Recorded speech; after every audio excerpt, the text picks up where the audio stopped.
Hi friends, welcome to Cinema Prime YouTube channel interesting Hindi story motivational video के लिए subscribe कीजिए cinema prime YouTube channel please subscribe press bell icon.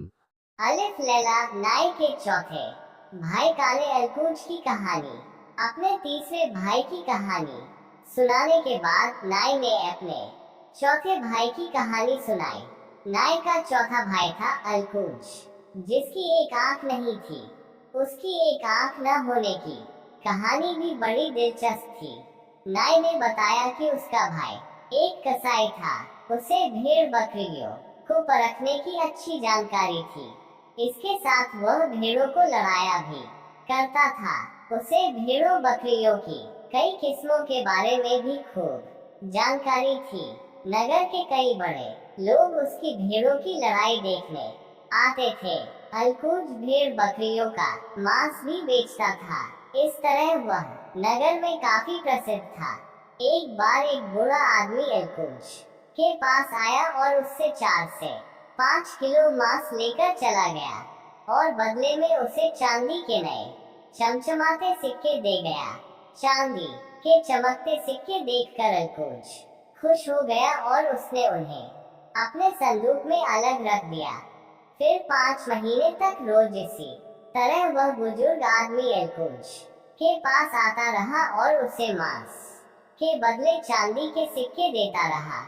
ऐसे ही दिन बीतते जा रहे थे, लेकिन एक दिन जब अलकूज ने अपना संदूक खोलकर देखा तो वह दंग रह गया। उसने देखा कि वो चांदी के सिक्के कागज के टुकड़ों में बदल चुके थे। अलकूज ये देख कर बहुत दुखी हुआ और रोने चिल्लाने लगा।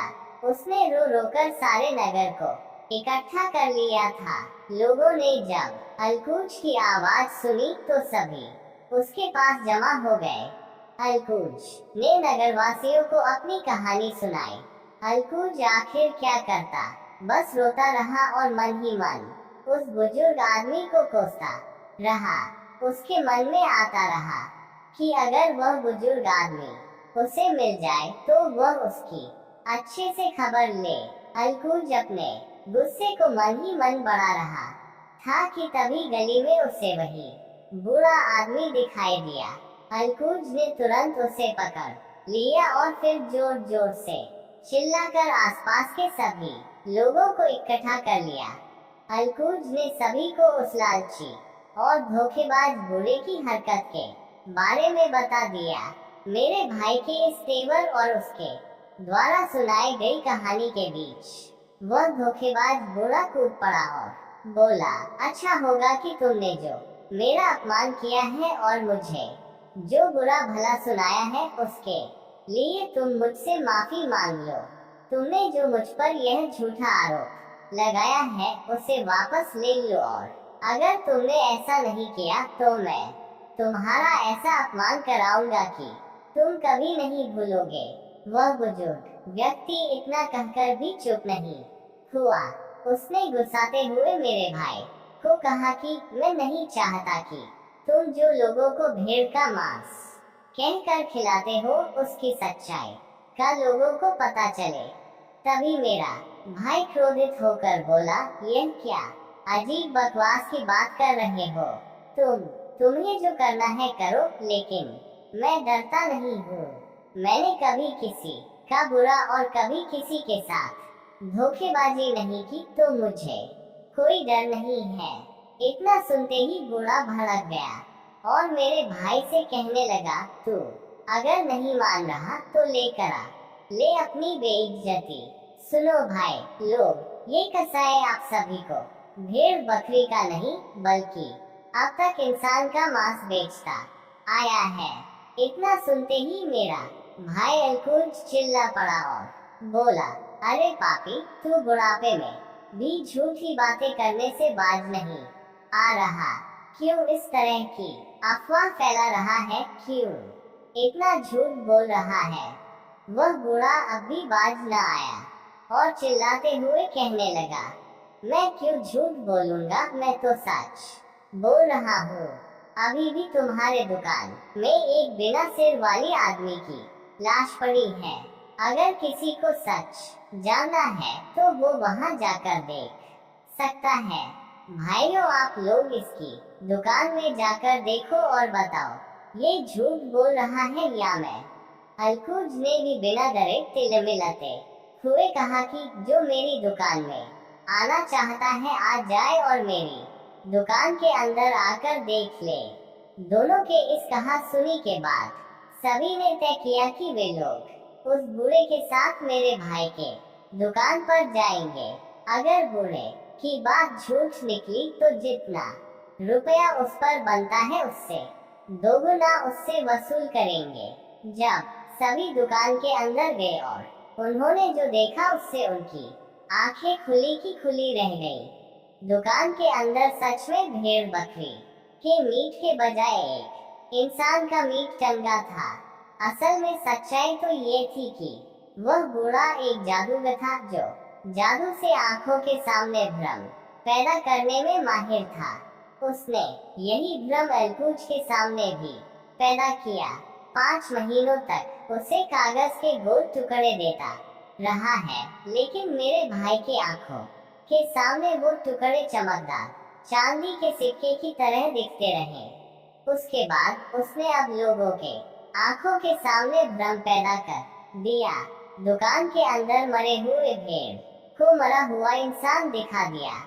वह बूढ़ा जानता था कि मेरे भाई ने कुछ देर पहले ही एक भेड़ मारी है। उसने उसी को लोगों के सामने एक इंसान की तरह दिखा दिया। वहाँ मौजूद लोग नहीं जानते थे कि वह बूढ़ा एक जादूगर है और उसने न सिर्फ मेरे भाई के साथ बल्कि सभी के साथ धोखा किया है। लोगों ने जब दुकान में इंसान का मृत शरीर देखा तो वो सभी आग बबूला हो उठे और मेरे भाई को सभी ने गुस्से में आकर जमकर मारा।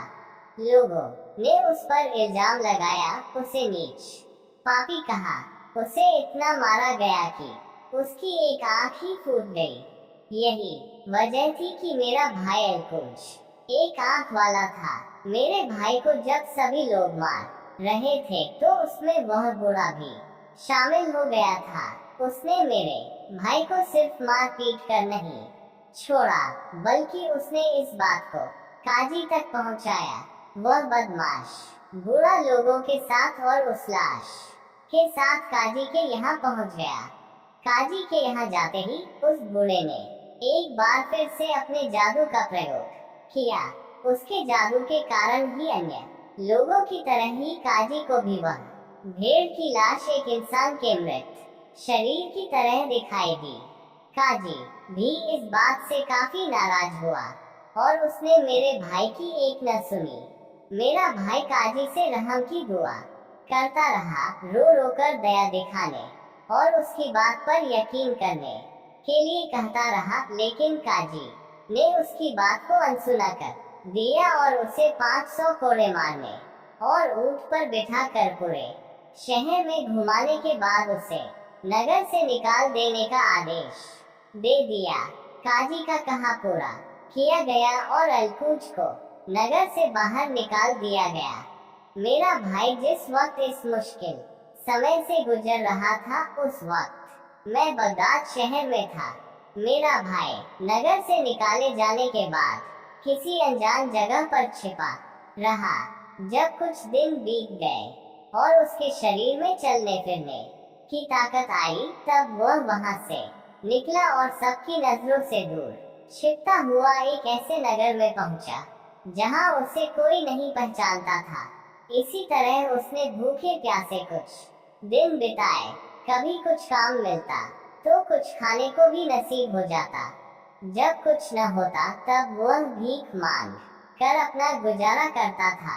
ऐसे ही वक्त बीत रहा था कि एक दिन जब वह सड़क से गुजर रहा था, तब उसे कुछ घोड़ों की टापों की आवाज सुनाई दी।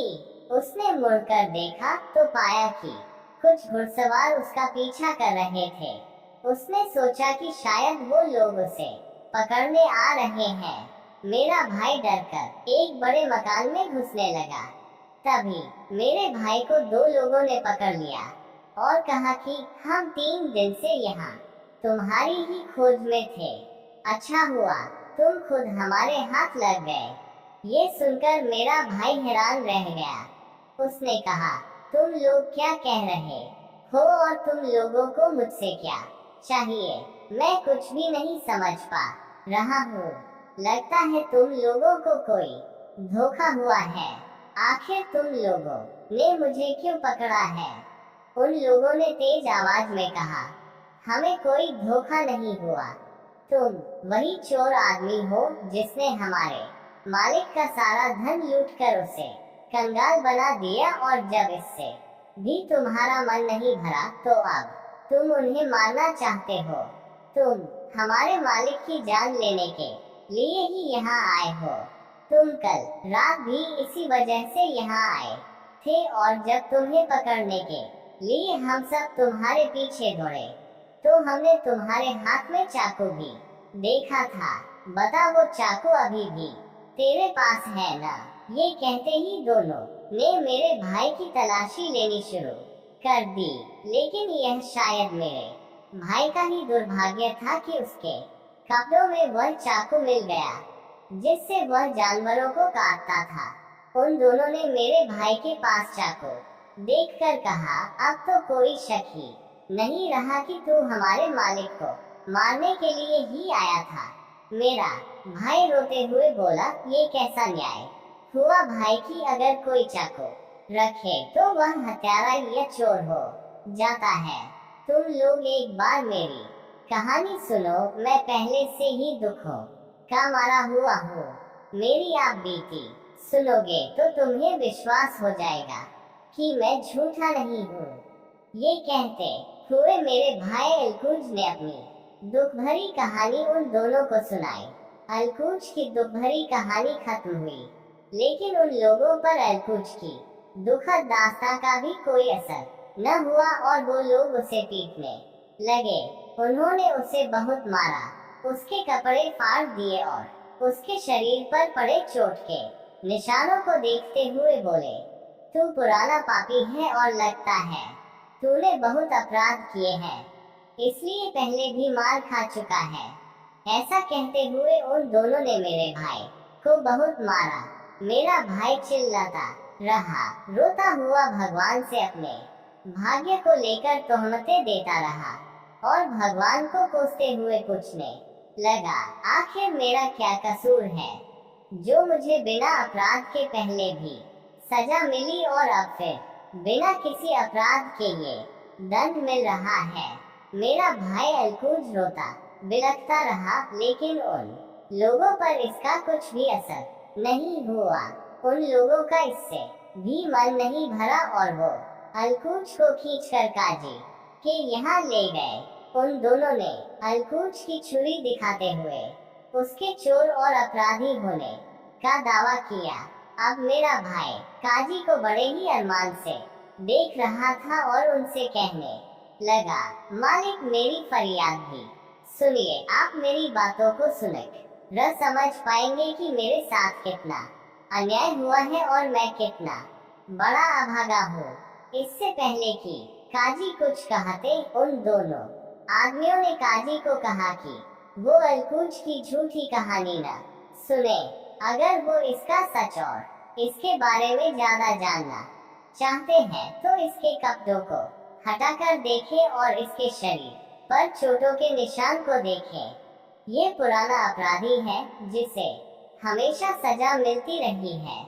काजी ने मेरे भाई को अनसुना करते हुए उन दोनों की बात को सुना और उसके कपड़े उतरवाकर देखे। अलकूज के पुराने घाव देख काजी को अंदाजा लग गया कि मेरा भाई सच में कोई चोर बदमाश है।